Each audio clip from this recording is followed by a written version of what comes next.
The envelope hit the kitchen table like a gunshot. My dad's shaky handwriting scrawled across it. "For Miles, when you're ready." I stared at it for what felt like hours, the coffee in my mug going cold, until the words blurred through the tears I hadn't let fall yet. That's when the phone rang. Theo's voice on the other end, urgent and soft. "Miles? Baby, talk to me. Your silence is killing me." I crumpled the envelope in my fist, the paper cutting into my palm like a promise of blood. It was the morning after the funeral, the one where everyone whispered about poor Richard's sudden heart attack. But no one dared say the truth. Dad had chosen to go, pills washed down with bourbon in his garage workshop, the note pinned to his flannel shirt reading, "I'm finally free. Forgive me."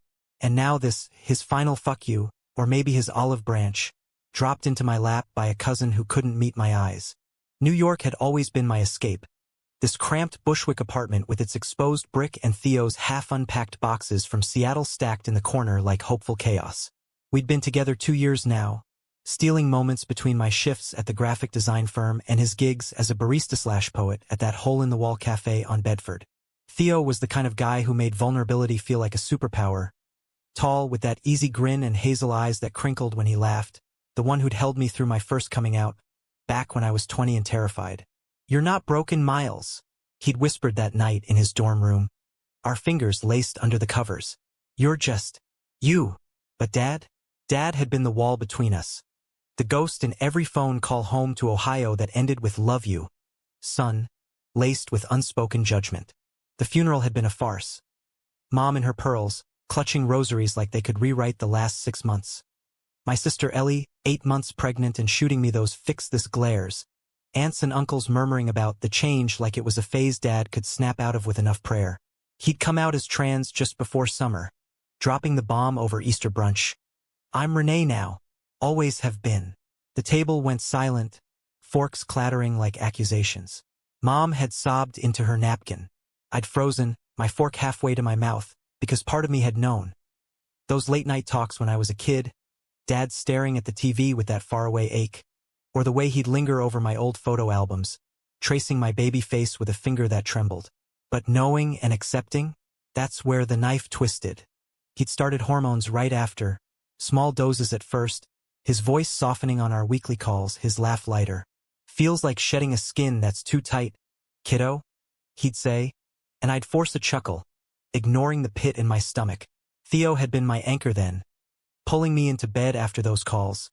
His arms a reminder that love didn't have to feel like war. "Your dad's brave as hell," he'd murmur, kissing the scar on my collarbone from that dumb skateboarding wipeout at 15. "And so are you." But bravery? It hadn't stopped the family dinners from turning into battlegrounds, or Mom from whispering, "He's killing us all, Miles." For what? Or Ellie texting me at 2 a.m. "He's not Dad anymore. Fix him." The gift waited 2 days before I cracked it open.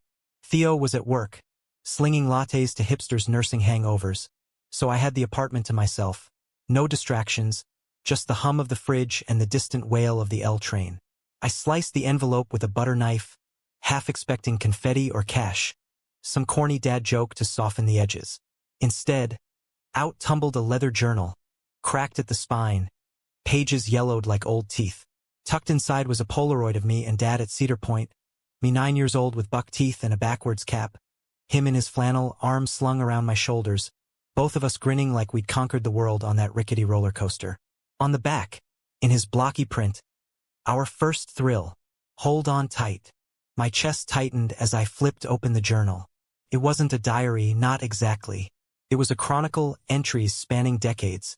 Dad's handwriting evolving from neat loops to the looser scrawl of his later years. The first page hit like vertigo. March 12, 1987. Cleveland Clinic waiting room. The doctor says it's a boy. I smile for Linda, but inside, I'm screaming. What if I'm not enough?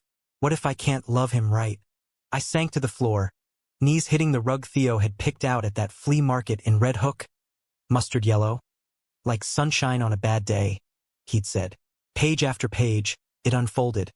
Dad's hidden life, the ache of binding his chest under flannel shirts, the stolen moments in dive bars where he'd watch drag shows from the shadows, heart pounding with envy he couldn't name. Then the entries about me. Miles is 5 today. He drew me a picture, a family, stick figures under a rainbow. For you, Daddy, he says. God, if he knew how that word guts me. But I'll be his dad. I'll build him forts and teach him to fish. For him, I'll stay buried. Tears blurred the ink, but I kept reading, the words carving deeper. He wrote about my teenage years, the summer I came home from camp with that secret buzz. The way I'd flinch when he clapped me on the back too hard. Caught him with that magazine under his bed, boys, not girls. My boys like me, hiding in plain sight. Told him it's okay to be who you are. But the words stuck in my throat. Hypocrite. One day, Miles, I'll tell you everything. One day we'll both be free. Betrayal hit like a sucker punch. All those years, the silences, the tough love lectures about real men, he'd known. He'd carried the same weight, mirrored my shame, and said nothing. I slammed the journal shut, chest heaving, the Polaroid fluttering to the floor like a fallen flag. How dare he? How dare he leave me this bomb? This half-confession wrapped in nostalgia, and then check out before I could scream. The apartment spun, walls closing in, and I grabbed my keys, storming out into the November chill. The journal clutched like a grenade. The Williamsburg Bridge was my go-to when the world cracked open. That endless stretch of Steel and Hudson River, where you could scream and the wind swallowed it whole. I don't remember the walk, just the burn in my lungs as I hit the pedestrian path. Boots pounding pavement. Theo found me there an hour later, his shift cut short by a gut feeling. He said later, "Miles." His voice cut through the gale, and there he was, coat flapping like wings, hazel eyes wide with that fierce worry I loved and hated. He pulled me into his chest without a word, the journal poking between us like an unwelcome third. We ended up at our spot, a weathered bench overlooking the water, the kind where lovers carve initials and tourists snap selfies. Theo didn't push, just sat with his arm around me, letting the river's murmur fill the gaps. Finally, I shoved the journal into his lap. "Read it. Tell me I'm not crazy." He did, pages turning slow under the sodium glow of a street lamp, his face shifting from curiosity to that quiet ache he got when poetry hit too close. When he finished, he set it down gentle, like it might shatter. This is love, Miles. Messed up, buried deep love. He was scared, for you, for him. But he saw you. All of you.